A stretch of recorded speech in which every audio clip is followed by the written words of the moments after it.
Hello friends, सभी को नमस्कार और सभी का स्वागत है हमारे चैनल रोजगार विथ राज पर। और आज बात करने वाले हैं राजस्थान के लोकायुक्त से संबंधित सभी डिटेल से बात करेंगे। इस टॉपिक से संबंधित इसकी स्थापना, इसकी नियुक्ति, कार्यकाल, इसके क्षेत्राधिकार में आने वाले कार्य और राजस्थान लोकायुक्त के क्षेत्राधिकार में नहीं आने वाले कार्य, सभी पर हम डिटेल से बात करेंगे। लेवल सभी से हटकर है। हटकर इसलिए मैं बोल रहा हूँ क्योंकि राजस्थान की अगर जिस भी वैकेंसी में अगर ये टॉपिक दिया हुआ है तो जरूर यहाँ से 1 या 2 क्वेश्चन जरूर पूछे जाते हैं लोकायुक्त से संबंधित। फ्रेंड्स, इसकी डिटेल से हम बात करेंगे। और अगर ये राजस्थान की किसी भी वैकेंसी में अगर ये टॉपिक है, यानी इसका लेवल में फर्स्ट ग्रेड तक का लेकर चल रहा हूँ, तो आप टेंशन मत लेना। अगर इसका सीएटी में भी लोकायुक्त का टॉपिक शामिल है और second grade, first grade, RS level में ये शानदार टॉपिक है और इसमें से क्वेश्चन पूछे जाते हैं। कथन निष्कर्ष वाले आपको ऑप्शन दिए जाते हैं और उसके आधार पर आपको क्वेश्चन पूछे जाते हैं। फ्रेंड्स, आज बात करने वाले हैं हम लोकायुक्त से संबंधित और एक एक डिटेल से बात करेंगे। ओम्बुड्समैन नौकरशाही की शक्तियों के उपयोग के संबंध में नागरिकों के द्वारा दी गई शिकायतों की पड़ताल करने वाला पद है। और ओम्बुड्समैन जो शब्द है ये आपको मालूम होगा फ्रेंड्स, सबसे पहले स्वीडन में अपनाया गया था, 1809 ईस्वी में अपनाया गया था। और भारत में केंद्रीय स्तर पर लोकपाल का पद होता है और राज्य स्तर पर लोकायुक्त का पद होता है, ये आप सभी को मालूम है। और जो ये ओम्बुड्समैन जो है ये नौकरशाही की शक्तियों के उपयोग के संबंध में अगर नागरिक के द्वारा कोई शिकायत की जाती है तो उसकी पड़ताल, उसकी जाँच की जाती है, ये शब्द के द्वारा ही। इसी शब्द का रूपांतर आपको लोकपाल व लोकायुक्त के लिए किया गया है। फ्रेंड्स, तो इसकी और देख लेते हैं जानकारी क्या है इसमें इंफॉर्मेशन। तो ओम्बुड्समैन नौकरशाही शक्तियों के उपयोग, ये तो वापस रिपीट हो चुका है। अब बात कर लेते हैं, लक्ष्मीमल सिंघवी ने लोकपाल और लोकायुक्त शब्द का प्रथम बार प्रयोग किया था। यह आपको भी मालूम होना चाहिए कि लोकपाल व लोकायुक्त शब्द का प्रथम बार प्रयोग लक्ष्मीमल सिंघवी के द्वारा किया गया था 3 अप्रैल 1963 ईस्वी को। एक एक जो टॉपिक मैं लेकर आया हूँ ये आपको ध्यानपूर्वक देखना है। फ्रेंड्स, हमने इससे पहले हमारे मानव अधिकार, महिला आयोग, निर्वाचन आयोग और आरपीएससी का क्लास हम लेकर आए हैं और अब ये लोकायुक्त से संबंधित क्लास है। तो भारत में 5 जनवरी 1966 ईस्वी को मोरारजी देसाई की अध्यक्षता में पहले प्रशासनिक सुधार आयोग का गठन किया गया था। वह इस आयोग ने राज्यों में लोकायुक्त पद की अनुशंसा की थी। तो आपको याद रखना है, इसमें जो इंपॉर्टेंट फैक्ट है, मैं सभी फैक्ट लेकर आया हूँ, आपको हर फैक्ट देखना है कि सबसे पहले लक्ष्मीमल सिंघवी के द्वारा लोकपाल व लोकायुक्त शब्द का प्रथम बार प्रयोग किया गया था 3 अप्रैल 1963 को। उसके बाद में 5 जनवरी 1966 ईस्वी को मोरारजी देसाई की अध्यक्षता में पहले प्रशासनिक सुधार आयोग का गठन किया गया और इस आयोग में राज्यों में लोकायुक्त पद की अनुशंसा की गई। राजस्थान लोकायुक्त एक स्वतंत्र संस्थान है और इसका क्षेत्राधिकार संपूर्ण राजस्थान पर है। ये सभी फैक्ट है और आपको याद रखना है। फ्रेंड्स, लोकायुक्त एक गैर संवैधानिक निकाय है, आपको मालूम होना चाहिए। गैर संवैधानिक इसलिए इसको कहा जाता है कि इसका संविधान में कोई उल्लेख नहीं है, इसलिए इसे गैर संवैधानिक कहा जाता है। राजस्थान में लोकायुक्त की सिफारिश 1963 ईस्वी में हरिश्चंद्र माथुर की अध्यक्षता में गठित प्रशासनिक सुधार समिति ने की थी। शानदार क्वेश्चन रहने वाला है यहाँ से कि राजस्थान में लोकायुक्त की सिफारिश किस समिति ने की थी, तो हरिश्चंद्र माथुर की समिति ने की थी। ये प्रशासनिक सुधार समिति थी 1963 में। इस समिति के द्वारा कहा गया कि राजस्थान में एक लोकायुक्त का पद होना चाहिए और इसी की अनुशंसा के आधार पर फिर हरिश्चंद्र की समिति के आधार पर राजस्थान में लोकायुक्त व उप लोकायुक्त अधिनियम 1973 के तहत इसका गठन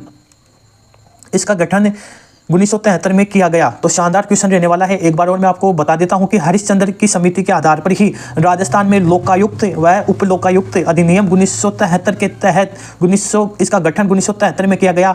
प्रभावी व लागू हुआ 3 फरवरी 1973 को और राष्ट्रपति ने स्वीकृति 26 मार्च 1973 को दी है। और जो ये 26 मार्च 1973 में आपको बता रहा हूँ, जो अब राजस्थान पुलिस की जो एग्जाम हुई उसमें एक क्वेश्चन पूछा गया था कि लोकायुक्त व उप लोकायुक्त को राष्ट्रपति ने स्वीकृति कब दी थी, तो 26 मार्च 1973 को दी थी। ये फैक्ट है और ये फैक्ट आपको याद रखने हैं। फ्रेंड्स, राजस्थान का प्रथम लोकायुक्त आईडी दुआ है, यह सुप्रीम कोर्ट के न्यायाधीश भी थे। शानदार क्वेश्चन बन जाता है यहीं से कि राजस्थान का जो प्रथम लोकायुक्त है आईडी दुआ है और ये सुप्रीम कोर्ट के न्यायाधीश से थे उस समय। और राजस्थान का प्रथम उप लोकायुक्त श्री के पी मेनन है। श्री के पी मेनन प्रथम उप लोकायुक्त है और लोकायुक्त है आईडी दुआ। नियुक्ति कौन करता है ये हम देख लेते हैं एक बार, क्योंकि नियुक्ति से संबंधित हमारी जो सेकंड ग्रेड की एग्जाम है, फर्स्ट ग्रेड की एग्जाम है, इनमें यही इस प्रकार के क्वेश्चन पूछे जाते हैं कि अब नियुक्ति कौन करता है, तो ये तो राज्यपाल करता है, ये तो सभी को मालूम है। एक चयन समिति होती है और उस चयन समिति में कौन कौन सदस्य शामिल होता है, यही फैक्ट है और यही आपको याद रखना है। फ्रेंड्स, तो मुख्यमंत्री उसमें शामिल होता है और एक अध्यक्ष, इसको मुख्यमंत्री ही अध्यक्ष होता है। फिर विधानसभा में प्रतिपक्ष का नेता होता है और हाई कोर्ट का मुख्य न्यायाधीश। यानी जो चयन समिति है उसमें सदस्य संख्या कितनी है, 1+2, कुल 3 सदस्य है। 1+2 इसलिए लिखा हूं कि 1 होता है जो अध्यक्ष होता है और जो मुख्यमंत्री है वो ही अध्यक्ष है, और विधानसभा का प्रतिपक्ष का नेता और हाई कोर्ट का मुख्य न्यायाधीश के द्वारा चयन समिति होती है, और यह चयन समिति एक प्रस्ताव देती है राज्यपाल को कि इस व्यक्ति को आप लोकायुक्त बना दो। तो उसके बाद में राज्यपाल उसकी नियुक्ति करता है। तो आपको यह याद रखना है कि राज्यपाल चयन समिति की सिफारिश पर ही लोकायुक्त की नियुक्ति करता है फ्रेंड्स। उप लोकायुक्त की नियुक्ति कौन करता है? तो उप लोकायुक्त की नियुक्ति करता है लोकायुक्त की परामर्श से राज्यपाल करता है। तो राज्यपाल ही उप लोकायुक्त की नियुक्ति करता है, लेकिन वो किसकी सिफारिश पर करता है? लोकायुक्त की सिफारिश पर करता है। और लोकायुक्त की नियुक्ति किसकी सिफारिश पर की जाती है? चयन समिति की सिफारिश पर की जाती है, और उसमें सदस्य होते हैं 3। यह आपको याद रखना है कि उप लोकायुक्त की नियुक्ति लोकायुक्त की सिफारिश पर परामर्श से राज्यपाल करता है। ठीक है फ्रेंड्स। अब इसमें संरचना हम देखेंगे। बहुसदस्यीय निकाय है। बहुसदस्यीय निकाय इसको इसलिए बोला जाता है कि इसमें एक लोकायुक्त होता है, वह +8 सदस्य इसमें होते हैं। अब इसकी हम योग्यता देखेंगे कि कौन सा व्यक्ति लोकायुक्त व उप लोकायुक्त बन सकता है। योग्यता से संबंधित कई बार क्वेश्चन पूछ लिया जाता है। तो उच्चतम न्यायालय का न्यायाधीश या उच्च न्यायालय का मुख्य न्यायाधीश होना चाहिए। संसदीय राज्य विधानमंडल का सदस्य नहीं होना चाहिए, यह आपको याद रखना है। मैं यहाँ पर नहीं है, यह आपको याद रखना है। और उच्चतम न्यायालय का न्यायाधीश या उच्च न्यायालय का न्यायाधीश सदस्य बन सकता है, और जो लाभ के पद पर हो, राजनीतिक दल से जुड़ा हुआ व्यक्ति लोकायुक्त नहीं बन सकता है। ये 3 फैक्ट आपको ध्यान रखने हैं फ्रेंड्स, कि विधानमंडल का सदस्य नहीं होना चाहिए, किसी लाभ के पद पर नहीं होना चाहिए, और किसी राजनीतिक दल से जुड़ा हुआ नहीं होना चाहिए। वही व्यक्ति लोकायुक्त बन सकता है फ्रेंड्स। ठीक है फ्रेंड्स। शपथ कौन दिलाता है? राज्यपाल के द्वारा लोकायुक्त व उप लोकायुक्त को शपथ दिलाई जाती है, और राज्यपाल के द्वारा नियुक्ति व्यक्ति, यानी इसका कहने का मतलब यह है कि शपथ तो राज्यपाल दिलाता है लोकायुक्त व उप लोकायुक्त को। अगर राज्यपाल के द्वारा कोई व्यक्ति नियुक्त किया गया है तो वह भी शपथ दिला सकता है। तो ये इसका है। कार्यकाल हम देख लेते हैं, 5 वर्ष और 65 वर्ष, दोनों में से जो पहले होगा उसके आधार पर उसका कार्यकाल होगा। त्यागपत्र भी ये राज्यपाल को देगा। यह आपको याद रखना है कि त्यागपत्र किसको देता है? राज्यपाल को देता है फ्रेंड्स।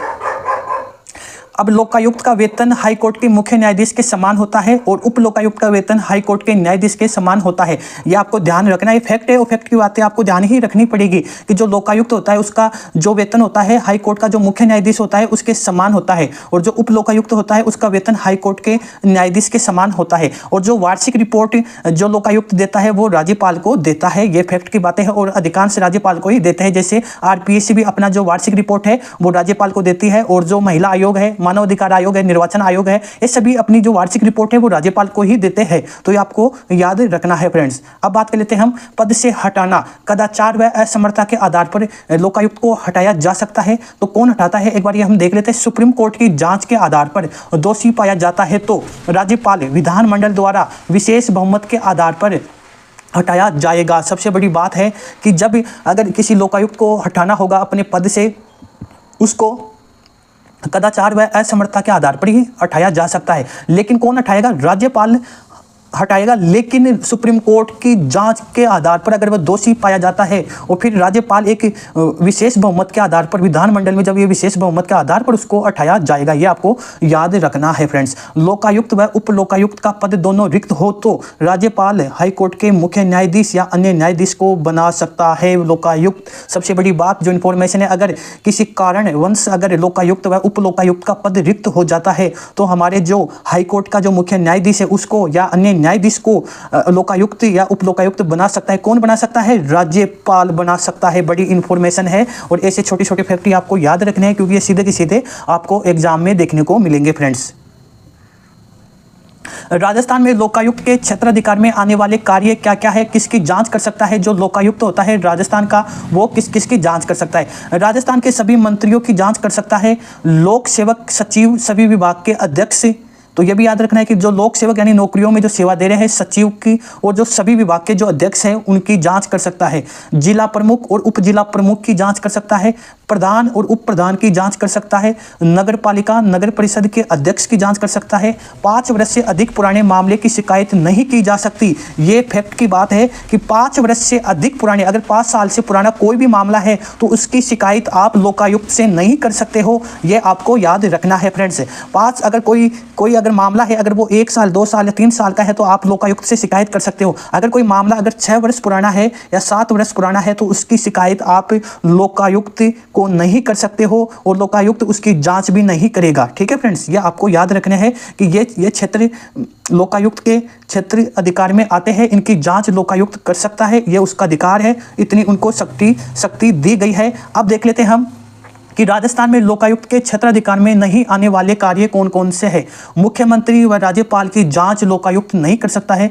राज्य का महालेखाकार, उच्च न्यायाधीश व जिला न्यायालय के न्यायाधीश, राज्य चुनाव आयोग के मुख्य आयुक्त, चुनाव अधिकारी, आरपीएससी का अध्यक्ष व सदस्य, सेवानिवृत्त लोक सेवक, सरपंच पद, विधायक, पंच और विधायक, विधानसभा के सचिवालय स्टाफ के अधिकारी व कर्मचारियों की जांच नहीं कर सकता है। ये आपको याद रखना पड़ेगा फ्रेंड्स। कई बार ये कथन निष्कर्ष से संबंधित जब आपके पास क्वेश्चन आता है तो उसमें पूछ लिया जाता है कि इनमें से लोकायुक्त का क्षेत्राधिकार में कार्य नहीं है तो वह मुख्यमंत्री की जांच नहीं कर सकता, राज्यपाल की जांच नहीं कर सकता, राज्य का महालेखाकार है उनकी जांच नहीं कर सकता, उच्च न्यायालय का न्यायाधीश, जिला न्यायालय का न्यायाधीश, राज्य चुनाव आयोग के मुख्य आयुक्त, चुनाव अधिकारी, आरपीएससी का अध्यक्ष व सदस्य की जांच नहीं कर सकता है। और जो सेवानिवृत्त लोक सेवक हैं उनकी भी जांच नहीं कर सकता है। जो गांव का सरपंच होता है, पंच होता है, विधायक होता है या विधानसभा के सचिवालय स्टाफ के अधिकारी व कर्मचारी होते हैं, उनकी जांच लोकायुक्त के द्वारा नहीं की जा सकती है क्योंकि वो उनके क्षेत्राधिकार में नहीं है, यह उनकी शक्ति नहीं है। ठीक है फ्रेंड्स, ये तो आपको याद ही रखने हैं। अब हम लास्ट जो है इसमें कि राजस्थान का जो प्रथम लोकायुक्त है आईडी दुआ है, ये तो आपको याद ही रखना है। और जो मैं इंपॉर्टेंट ही लेकर आया हूँ, कई बार आपको क्रम पूछ लिया जाता है कि प्रथम कौन सा था, द्वितीय कौन है, तृतीय कौन है, चतुर्थ कौन है, ऐसा क्रम पूछ लिया जाता है। और जो आपकी बार सेकंड ग्रेड की जो एग्जाम हुई थी उसमें फर्स्ट को न पूछकर सेकंड को पूछा गया है हर में ही। जैसे महिला आयोग की द्वितीय अध्यक्ष कौन थी, या निर्वाचन आयोग के द्वितीय निर्वाचन आयुक्त कौन थे, या मानव अधिकार के अध्यक्ष द्वितीय कौन थे, इस प्रकार के क्वेश्चन सेकंड ग्रेड में अब की बार पूछे गए हैं। इसी के आधार पर मैं आपके सामने ये प्रस्तुत कर रहा हूँ कि जो प्रथम लोकायुक्त है आईडी दुआ है, राजस्थान का द्वितीय लोकायुक्त है डीपी गुप्ता है, राजस्थान का तृतीय लोकायुक्त है एमएल जोशी है, राजस्थान के चतुर्थ लोकायुक्त है केएस सिद्धू है, राजस्थान का जो पंचम लोकायुक्त है एमएल श्रीमाल है। तो ये आपके जो 5 है लोकायुक्त, ये आपके सामने मैंने प्रस्तुत कर दिया हूं फ्रेंड्स। और ये सभी फैक्ट एक प्रमाणिक पुस्तक के आधार पर मैं लेकर आया हूं, इसमें कोई भी कंफ्यूज होने की आपको गुंजाइश नहीं है फ्रेंड्स। और अगर आपको वीडियो अच्छा लगे तो चैनल को सब्सक्राइब कर लेना। सभी को धन्यवाद। जय हिंद, वंदे मातरम फ्रेंड्स।